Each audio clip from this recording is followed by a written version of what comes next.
الشيطان الرجيم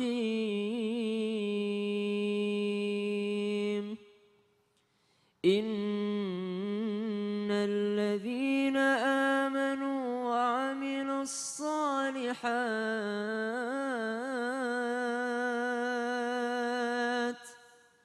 أولئك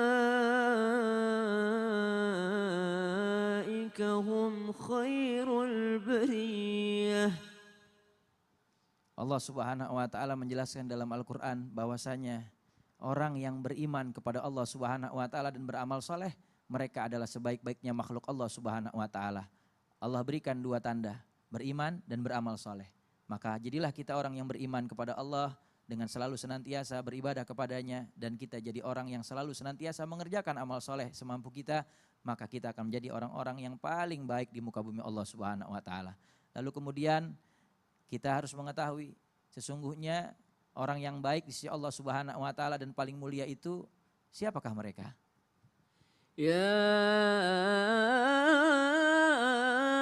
ayyuhan nasu inna khalaqnakum min dzakarin wa untha وجعلناكم شعوبا وقبائل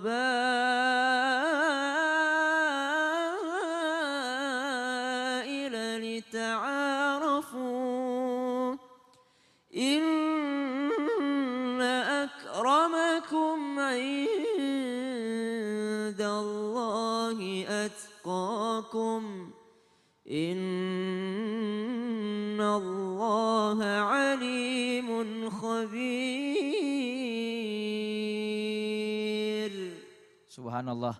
Di dalam ayat ini Allah Subhanahu wa taala mengingatkan kepada kita bahwasanya wahai manusia, sesungguhnya kalian diciptakan oleh Allah Subhanahu wa taala daripada seorang laki-laki dan seorang perempuan. Dan Allah jadikan kalian itu berbangsa-bangsa dan bersuku-suku agar kalian saling mengenal satu dengan yang lainnya.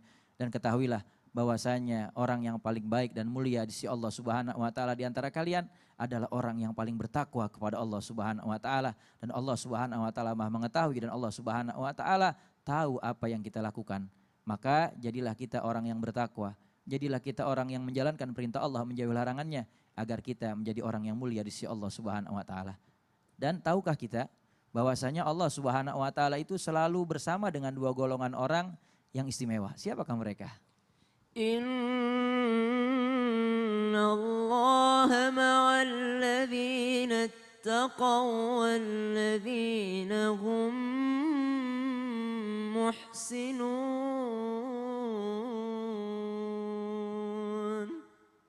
Sesungguhnya Allah Subhanahu wa taala selalu senantiasa bersama orang-orang yang bertakwa dan orang-orang yang berbuat kebaikan. Orang yang bertakwa kepada Allah dengan menjalankan perintahnya, menjauhi larangannya, dan orang-orang yang selalu berbuat kebaikan, maka mereka selalu akan bersama dengan Allah Subhanahu wa taala. Ini satu keistimewaan yang besar.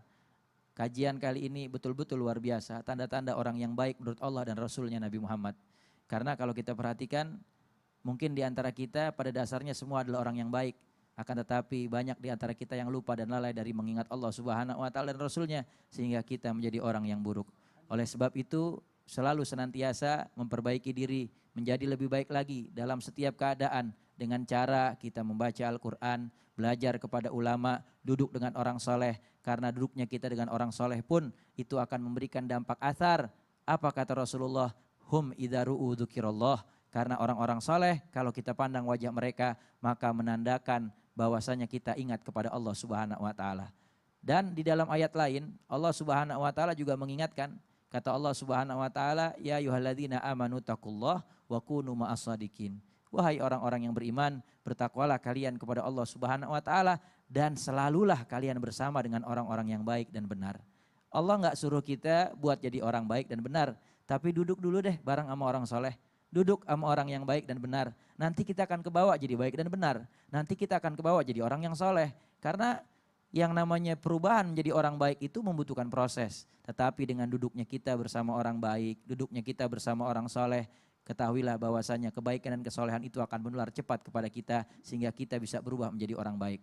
Sebagaimana ketika kita duduk dengan orang yang buruk, kita duduk dengan pemalas, maka keburukan dan sifat malas dari mereka juga akan menular kepada kita dengan cepat. Oleh sebab itu, jadilah orang yang baik menurut Allah dan Rasulnya, jangan menjadi orang baik menurut manusia. Karena kalau kita cari ridho manusia, itu adalah sesuatu yang mustahil untuk kita raih. Tapi carilah ridho Allah Subhanahu wa Ta'ala, itu sesuatu yang tidak boleh kita tinggalkan. Mudah-mudahan kita menjadi orang-orang yang baik menurut Allah dan Rasulnya Nabi Muhammad SAW, sehingga kita beruntung bukan cuma di dunia, tetapi juga bisa beruntung sampai ke akhirat, dan keluarga kita dijadikan orang-orang yang baik. Amin ya Rabbal Alamin. Masya Allah, semoga kedepannya kehidupan kita ya Ustadz ya jauh lebih baik dari sebelumnya dan penuh dengan keberkahan ya Ustadz ya. Tapi menarik juga nih buat yang di rumah. Susah jadi orang baik. Kalau begitu minimal kita duduk dekat orang baik ya. Ya, biar Karena kita ke bawah gitu. otomatis kita malu berbuat buruk. Oh iya betul. Iya kan? Kita jadi segan, takut, enggak enak ya. Malu ya. Mungkin malas berpuasa karena keikut. Makanya bulan Ramadan itu jadi luar biasa orang berbuat baik kebaikan karena banyak berpotensi kebaikan karena banyak yang mengajak kita berbuat baik Masya karena Allah. keadaan. Dan untuk itu aku bisa dibilang aku termasuk orang yang beruntung karena aku bisa ada di sebelah guru-guruku saat ini Masya Allah. Insya Allah banyak belajar dari Ustadz Maulana, Ustadz Ahmad kan juga Ustadz Syam. Baik jamaah, ini aku punya pertanyaan, coba disimak pertanyaannya. Ini penting sekali, aku mau nanya sama Ustadz Syam. Apa Ustadz, itu pertanyaan pentingnya? nih kita sudah beramal soleh, Hmm. kita sudah beramal baik. Berarti itu kan kita tanda-tanda orang baik menurut Allah ya Ustadz ya. Yang tadi itu. Yang tadi itu. Heeh. Tapi ternyata kita masih suka ngegibah dan berbuat kerusakan.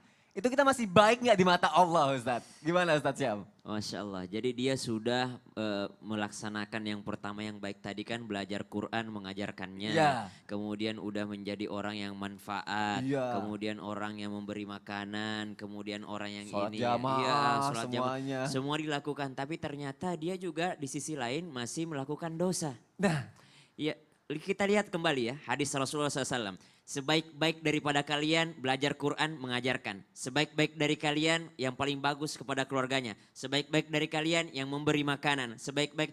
Terus pertanyaannya yang mana dong yang paling baik? Kalau semuanya jadi sebaik-baik. Gitu. Jadi ada yang nanya, kok Rasulullah nggak konsisten?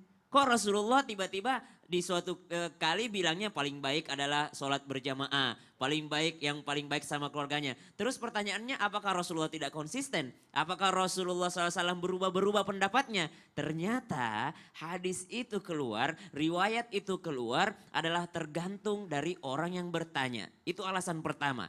Ada orang yang bertanya kepada baginda Nabi, ya Rasulullah amal apa yang paling baik? Kata Rasulullah amal paling baik adalah sholat di awal waktu. Kenapa? Karena Nabi tahu ini orang baik nih akhlaknya, tapi sholatnya suka telat. Jadi dikasih tahunya sholat di awal waktu. Ada lagi yang nanya, ya Rasulullah amal apa yang paling baik? Kata Nabi amal paling baik adalah berbakti kepada orang tua. Karena Nabi tahu orang ini sholatnya bagus tapi dia suka ngelawan orang tuanya. Jadi tergantung situasinya, makanya disebutkan dengan asbabul wurud. Kemudian berubah-berubah tadi sebaik-baik manusia. Siapa yang paling baik? Untuk apa? Alasan kedua supaya kita melaksanakan semuanya. Kenapa kita melaksanakan semuanya? Karena kita tidak pernah tahu amal yang mana yang Allah ridhoi. Amal yang mana yang Allah ridhoi. Maka kalau ditanyakan ada orang amal soleh sudah tapi ternyata masih berbuat dosa. Oke lah untuk tahap awal. Karena siapa tahu Allah ridho pas dia beramal. Jangan karena ini akan membuat orang berkata begini, ya udahlah gue udah buruk, terlanjur buruk, ya udahlah neraka aja udah, pasrah udah. Tidak seperti itu. Kita tidak pernah tahu amal mana yang Allah ridhoi. Ada seorang kata baginda Nabi lagi halaqah, lagi majelis di Masjid Nabawi bersama para sahabat. Kata Rasulullah SAW, sahabatku kalau kau mau lihat penduduk surga, tunggu itu yang mau baru masuk dalam masjid. Pas dilihat, siapa sahabat ini? Hari kedua bilang lagi Rasulullah, kalau kalian mau lihat penduduk surga, tunggu sahabatku yang mau masuk ini. Kata sahabat, itu lagi orangnya. Sampai 3 hari orang ini masuk ke dalam masjid, Rasulullah selalu mengatakan dia penghuni surga, dia penghuni surga. Maka sahabat yang lain penasaran, bagaimana caranya saya harus tahu apa amalan dia. Maka dia datang kepadanya, wahai sahabat boleh nggak aku nginep di rumahmu?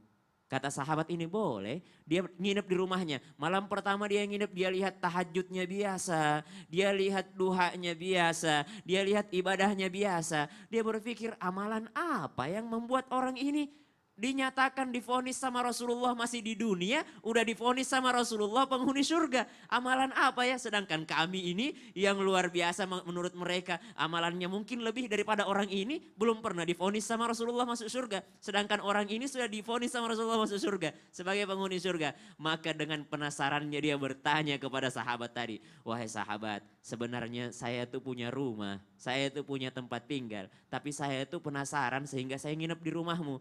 Apa yang membuat kau penasaran? Saya penasaran, 3 hari berturut-turut Rasulullah menyebutmu sebagai penghuni surga. Berarti engkau punya amalan khusus. Kata orang ini, wahai sahabatku, amalanku adalah apa yang kau lihat. Kau lihat saya sholat tepat waktu, itulah amalanku. Kau lihat saya sholat tahajud, itulah amalanku. Pasti ada amalanmu yang lain. Kata orang ini, apa ya? Oh, ada satu amalanku yang mungkin tidak diketahui orang. Apa itu wahai sahabatku? Saya selalu berdoa kepada Allah sebelum tidur supaya Allah menghilangkan iri hati dalam hatiku. Supaya menghilangkan dalam hatiku perasaan iri dan perasaan lebih baik daripada orang lain.